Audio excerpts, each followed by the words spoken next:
Those are some of the best years of my life. This is the Financial Side of Life podcast, episode 34. Welcome to the Financial Side of Life podcast. Our mission, to empower you with smart financial strategies and show that it's possible to get a college education, save, invest, retire, or do whatever makes sense to help you live your best life. We'll meet amazing people and professionals who will share stories about how they do it, and together we hope to bring a little sanity to your complex financial life. And now, here is your host, Certified Financial Planner Pro and founder of Avaya Financial Planning, Angie Furubotten-LaRosee. I'm going to look at the camera. Hey everybody, it's Angie Furubotten-LaRosee here, and I want to welcome you to the Financial Side of Life podcast. So I have another special guest with me today. This is my dad, Jim Furubotten, in honor of Father's Day. And so I coaxed him up into a quiet room where we are going to talk a little bit about life lessons from Dad, because they've, in addition to my mom, who I interviewed, was it a year ago or 2 years ago? Probably 2. I think it's 2 years ago.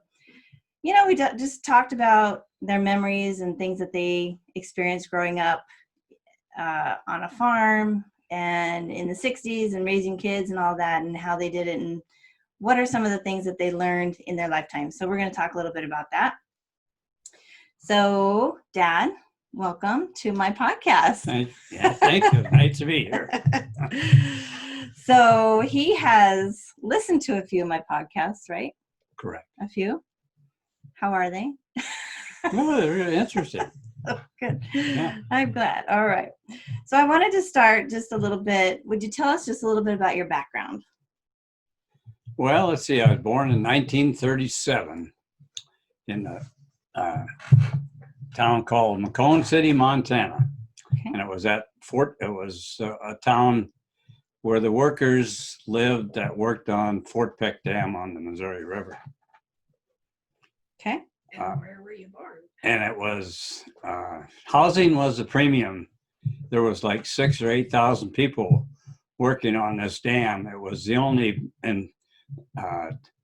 source of income or jobs for a lot of people in the Midwest and North Dakota, South Dakota, Wyoming, Montana. So they flocked there. Well, anyway, housing was a shortage. People were living in paper shacks and just anything to get by. And I think my parents moved there. Of course, I hadn't been born yet, but they lived in a kind of a homemade travel trailer. And I think it was like maybe 4 or 6 feet wide by maybe 8 feet long. And there was 4 people. So anyway, they were living in this homemade travel trailer that they had bought for, only maybe $10, $15, $20. Well, then people were coming and going, and just so happened there was somebody that had a log cabin, and they were leaving, and so my dad bought it for $40, and that's where I was born. Was that the land too, or just the cabin? No, just the cabin. It was public land. It was next to the Missouri River in Montana, and it was, but it was, I think it had dirt floors and, but it had roof and some windows, and I mean it was home. So. And how long were you there? Do you have a memory of this place? No. I was born there. I didn't have a doctor. I had a midwife, or just a midwife. That's what we call them now, but at that time, it was just a woman that helped my mother have me. Mm-hmm.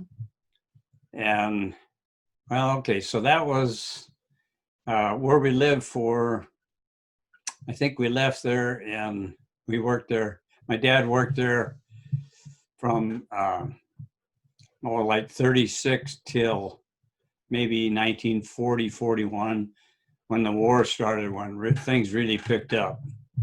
Then we moved to a town called, we lived in Canton, South Dakota for a while. before, and of course the job shut down during the winter, if you know what winters are like in Montana. So they shut the job down, and so my dad and family went back to their house in Canton, South Dakota, and that's that's where we spent the winters. But you know, back in those days, it was hard times. It was hard to get a job, hard to make any money. Anyway, it was hard times. Called and in South Dakota, it was the dirty 30s. There was dust storms. It was a kind of a drought. Just not good times. And my dad was always on the search looking for a job. So we didn't see much of him. So did he have skills? Did he not have skills? He was yes, he had skills. You know, I'm not even sure he went to high school, but he learned how to weld and how to, in those days, read blueprints, which gave him a leg up. He had a craft of being a welder. Okay. So that would provide him with job opportunities later on, particularly when the war started. And he worked, but you know, I can remember, I got letters of his where he writes, he's out in the road trying, you know, the only job available in this little town of Canton in the wintertime was maybe picking corn. And in those days, they picked corn by hand. So, you know, you could get maybe 50 cents a day and your meals, that would be considered a good wage. And I know he would write to his brothers up in North Dakota that they were starting to pick corn in South Dakota, and that if they're looking, you know, they should come down and they could live with us and work. And so he kept in touch with his family's mother and dad, and then his brothers and sisters up in North Dakota. So during him having gone through these times, did he ever talk about, well, you know, as you got older, because I talk a lot with my high school age kids about things, you know, especially related to money. Did he ever talk about any of these kind of struggles? I don't remember. This is all hearsay from my mother, because my dad was never around home very much, and I was young. The only time I remember, and I don't recall hardly any conversations with him, he was killed when I was 8 years old. Yeah. And the only thing I remember, we'd go fishing. We were living in Shakopee, Minnesota. That we had moved from Canton up to Shakopee, Minnesota, which was a suburb of Minneapolis, but then back then it was like 20 miles away. But anyway, the Minnesota River went through there, and we were in war. That was after Pearl Harbor. So anyway, my dad got a job with Cargill. And Cargill, who is normally connected with agriculture products like corn, wheat, and stuff like that, buying and selling that. But during the war, they had a contract with the Navy, or with the government, to build ships for the Navy. And they were doing that in Minnesota, or on the Minnesota River. And it was they were building tankers for the Pacific war effort.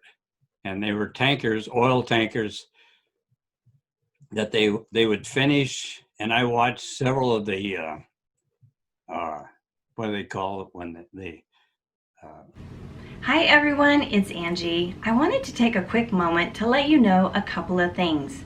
First, if you're listening to this podcast on your favorite app, be sure to subscribe. And if you'd be so kind, leave a review. I also want to let you know that all of these podcasts are actually videos that I've uploaded to my YouTube channel, Avea Financial Planning. While you're there, again, if you'd be so kind, maybe watch a few of my videos, hit the thumbs up, and maybe even subscribe. Take a look. You'll see I could really use a few more subscribers. For more info about me, my fiduciary planning and investment firm, my dog Brandy, or to sign up to get my periodic newsletter, head over to my website, aveafb.com. Thanks for listening and watching. Launching? Yeah, several launchings. They were about 600 feet long, and they were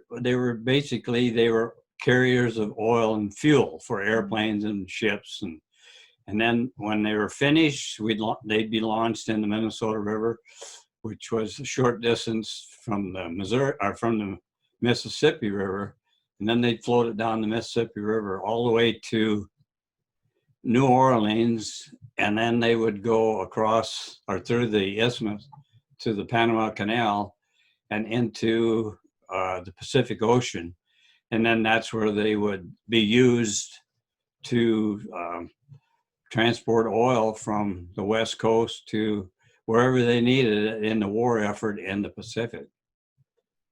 So,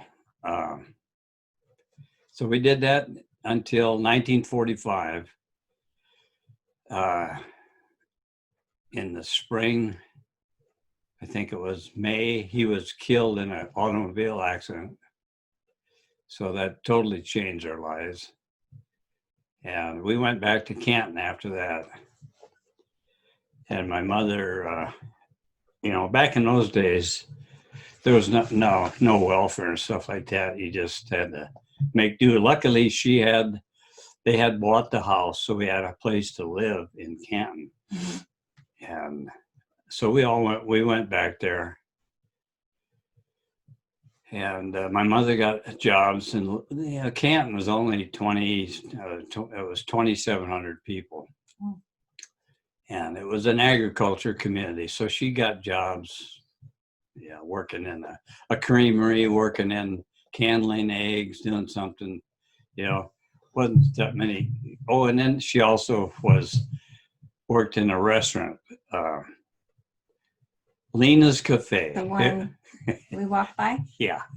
Because we were there last fall, right? Right. Last fall. Yeah, Lena's Cafe. It was right downtown. Little towns of Canton. It had a downtown area, and Saturday night it was all the farmers would come in, and everybody do their shopping and stuff like that. So anyway, she had a job there, and then eventually there was a man in town that had lost his wife. She died, and he had 3 kids. So they got together and got married, and so then he had 3 older children, and then my mother had her 3 children. And then eventually they had 3 more children. So it was a big family, kind of a mixed family. But anyway, so that's. Okay. So that was kind of the early start. Yeah. And then I started kindergarten in Canton. And then we moved to Shakopee. And then I went to the 1st and 2nd grade up there. And then after death of my father, then we went back to Canton, and then I went to two schools in Canton. Mm-hmm. So when you think back to that time, both now as an adult reflecting back, and then maybe also as a young person going through that time, would you have considered yourself poor? Did you know you were poor? Were you poor? Was everybody poor? I mean, how did you feel about that? I never considered myself poor. I think, looking back, we were dirt poor, but, everybody was kind of in the same boat until the war started. And then there was lots of opportunities for jobs and stuff like that. But the war changed a lot, Mm-hmm. But, we had a good life, When my mother she had to struggle. She had the hard life because she had to work, and she was a wage earner, and us kids weren't old enough. Well, we'd try, and I know she'd get jobs tasseling corn,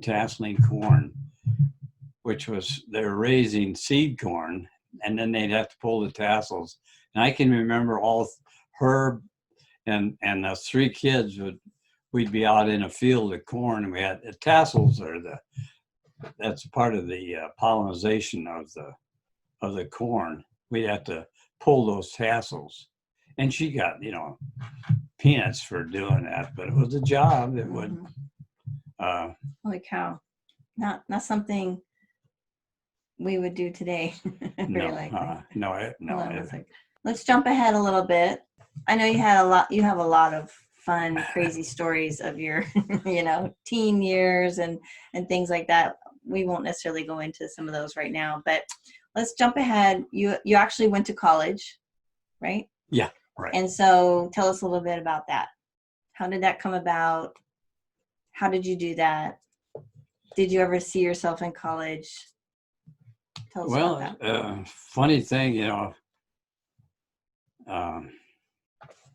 I never really thought of college. When I graduated from a school in Sioux Falls, and there was 500 of us in the graduating class in 1955, and I was thinking of going to a Lutheran college in Sioux Falls, but it was going to really be expensive, and I couldn't afford that, even though I could live at home. But anyway, a friend just lived not far away from us said he had been going up to a school at South Dakota State University, or South Dakota State College, it was called then.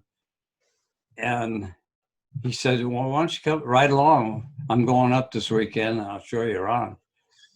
So I went with him and checked things out, and I thought, well, hey, I could do this. And I didn't know what I wanted to be or what I wanted to take, so I enrolled and went up there and started just general registration, just taking general courses. And then my brother, he was in the Army, he got out. And then he said he was in the field artillery, and he had been doing work with mathematics on trajectory of shells and stuff like that. So he said, hey, you need to go into engineering. And I said, hey, sounds good to me. So he had the GI Bill. It didn't kick in right away, but I had a job. Oh no, I didn't have. The first year I went to college. My brother was still in the Army, and so I had my mother was able to access some Social Security money for survivors, and I think it amounted to like $900, which was enough to pay for 1 year of college then. So I went to college and took general courses, and then finally when my brother got out, we decided he was going to go to college. He never even finished high school. And but he had gotten his high school equivalent in the Army, so it was like he had a diploma. Okay. So we went back to school. I was a sophomore and he was a freshman, and we were both taking the same classes, because essentially my first year was just I just picked up a lot of credits. I didn't. All the engineering courses were sequenced, so you had to take. It took 4 years then to get your degree. So he and I both enrolled in civil engineering, and then eventually graduated in 1960. Okay, 60. And so somewhere in there you met Mom. Yeah. In my second year, I spent my whole the first year I spent my $900.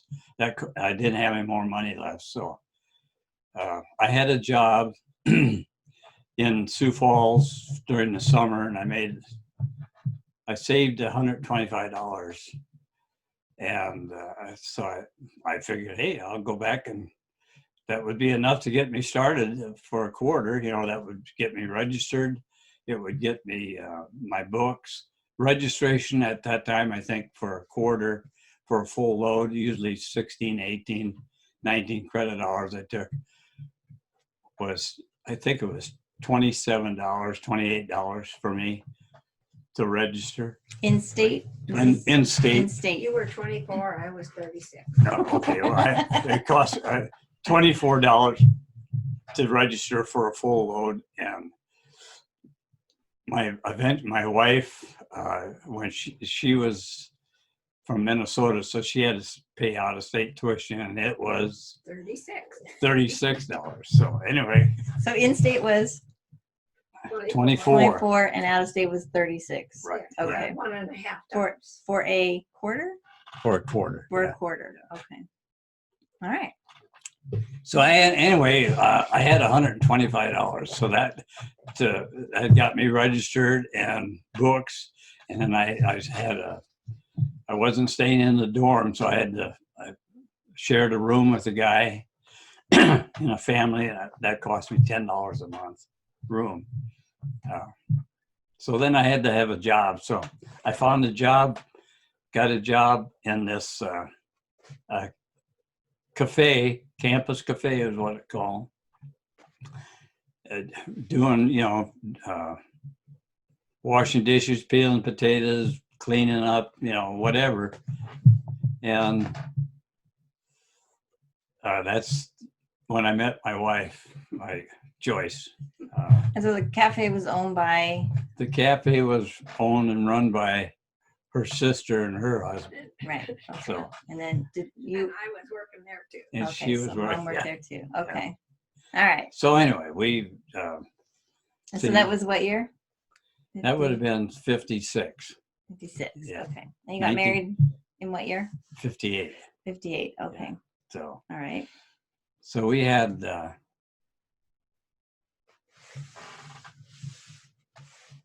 so anyway, I was Okay. So you like to say you married her. Why? oh Why'd you marry her? I married her because, well, I loved her for one reason, but I always said that I married her because she was rich. She was a rich farm girl.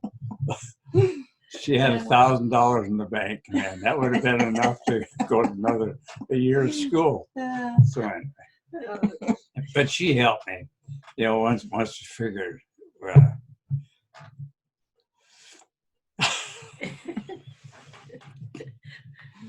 And I had a $90 scholarship too, but Oh, wow. Yeah.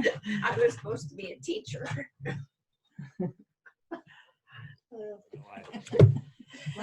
So I want to jump ahead just a little bit too, because it's sort of a segue into something you've talked about a lot, is how, you had all these different kind of, from the time you moved here to the Tri-Cities to now, I would say you've had different financial projects. You've bought land, you've had partnerships, you've had different things going on.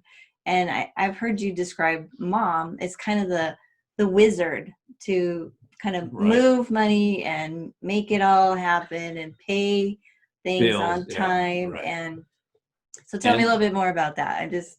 It's just interesting because you were, a lot of times one of the things I'm trying to do is to get, people, first of all, talking about money. And secondly, being more intentional and working together, especially as a spouses, to include both wife and husband, not to exclude anyone from any of those kinds of important parts. So I think you had some division of how you took care of stuff, like what did you take care of versus what did she take care of. But together, that's what kind of made the magic happen, was you did your part and she did her part, and together you built over time what you've had. Yeah. Yeah, we were very compatible, and we knew it. So she, neither one of us. Even though her folks had farm, I had a farm in Minnesota.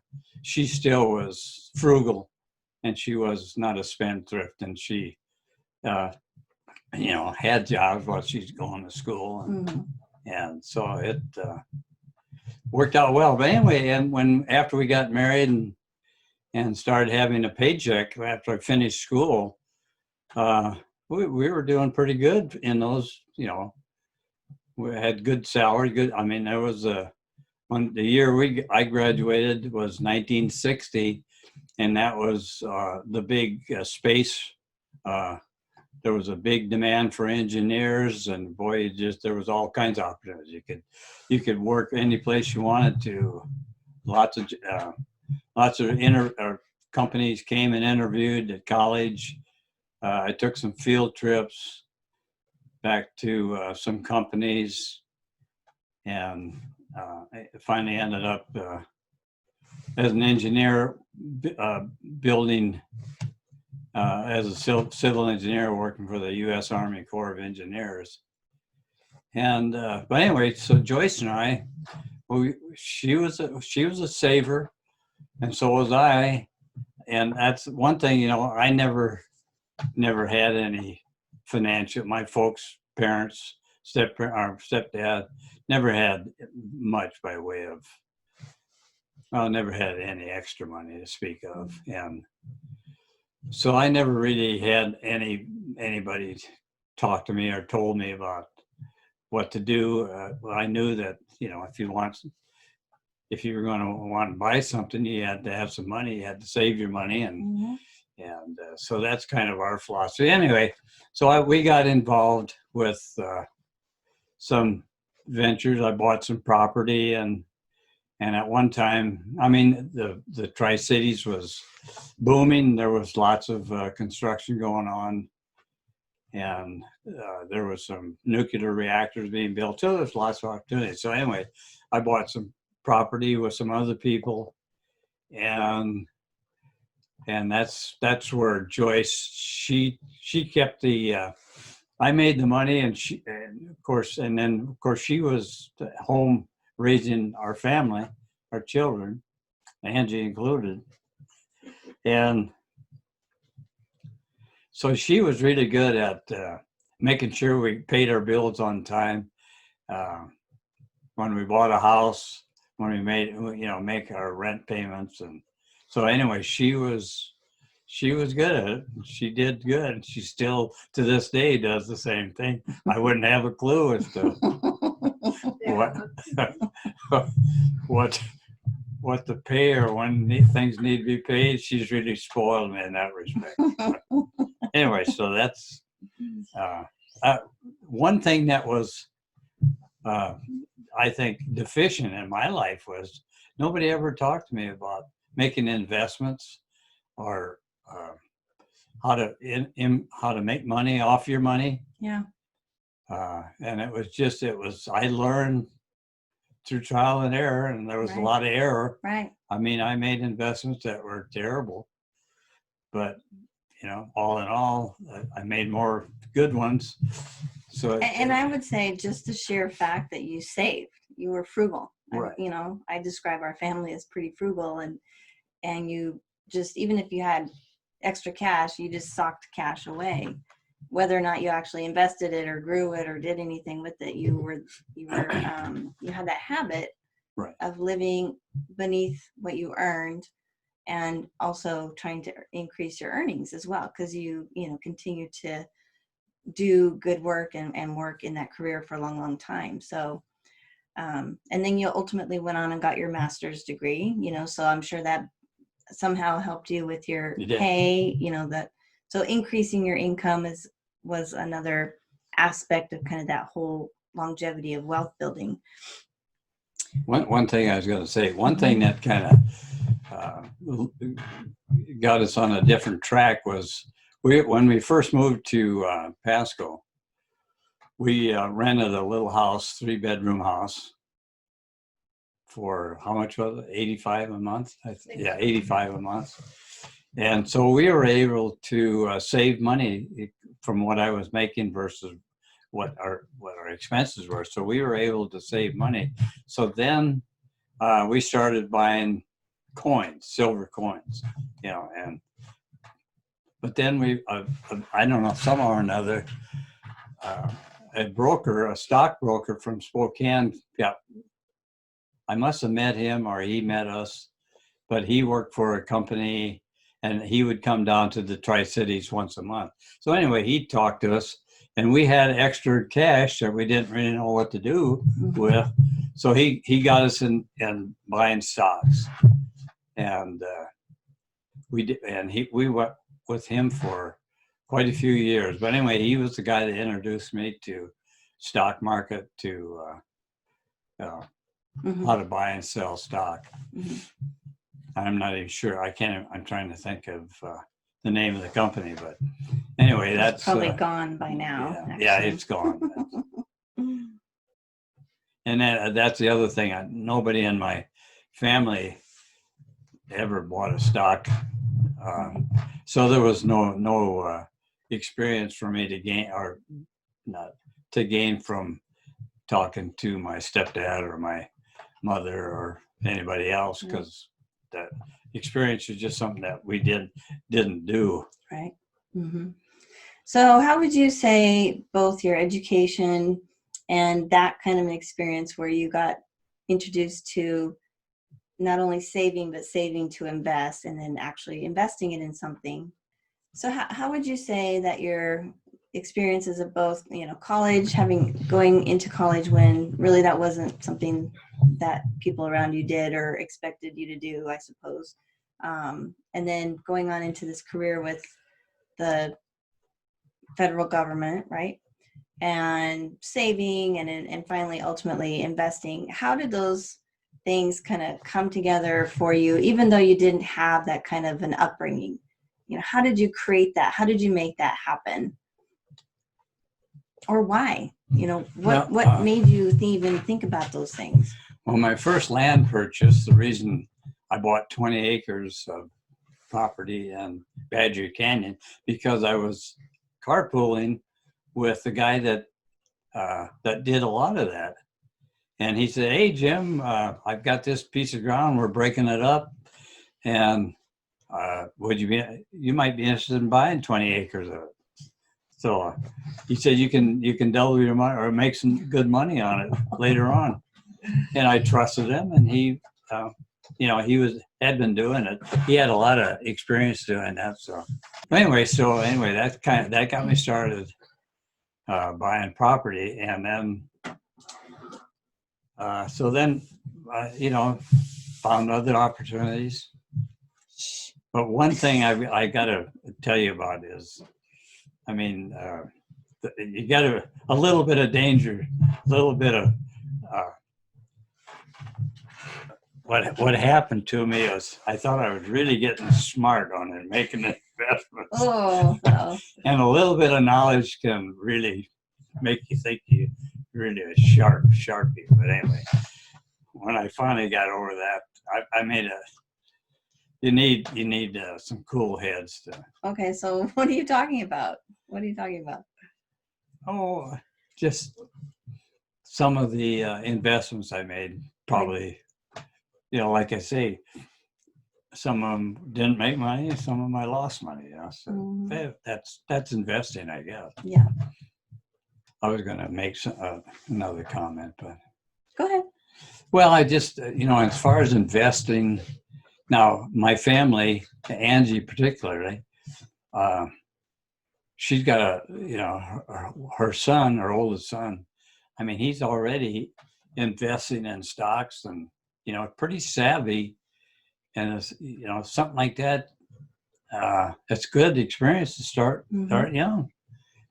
Well, I teach junior achievement in the high school, and I talk a lot about that, and most of these kids, not most of them, some of them have jobs, and I've talked to them about opening up some kind of a retirement account, even when they're in high school with their first job, start saving, put 10, 20% aside for something like that.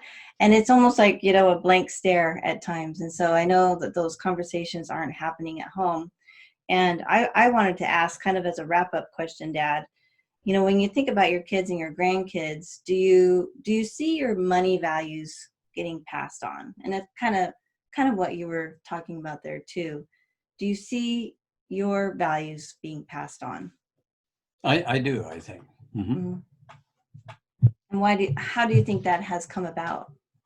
Well, it's come about through discussions, conversations, just Joyce and our experience, buying and selling property, investments, what were successes and what were failures, and what we should have done differently.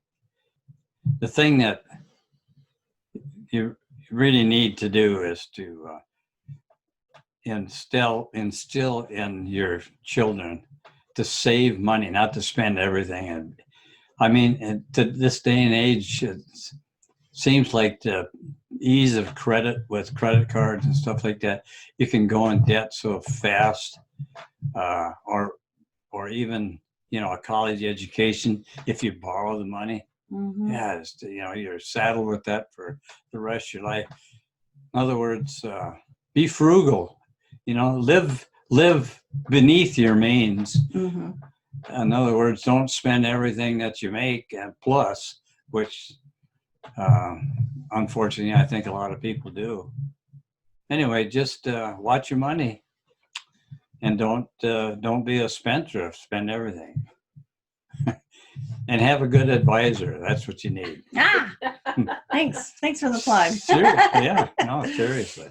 Oh, awesome. Okay, well, thanks, Dad. I appreciate you, coming on and talking. I know this is awkward and weird and all that, but it's fun. I enjoyed talking to Mom as well when we did this a couple years ago, and it's been on my to-dos to do this, so I'm glad that we've been able to do this in advance of Father's Day, which is tomorrow. So happy Father's Day as well. Thank you. Early. And thanks for coming on. You're welcome. Thanks. It's a wrap. Okay. All right. I want to thank my guests for stopping by the podcast and sharing their unique story with us today. And thank you for listening to today's episode. Feel free to visit aveafp.com, where you will find show notes and links to items that were mentioned in today's podcast. I invite you to come back often, listen again and again. Feel free to leave a review at iTunes or your favorite podcast app. Thank you for listening in.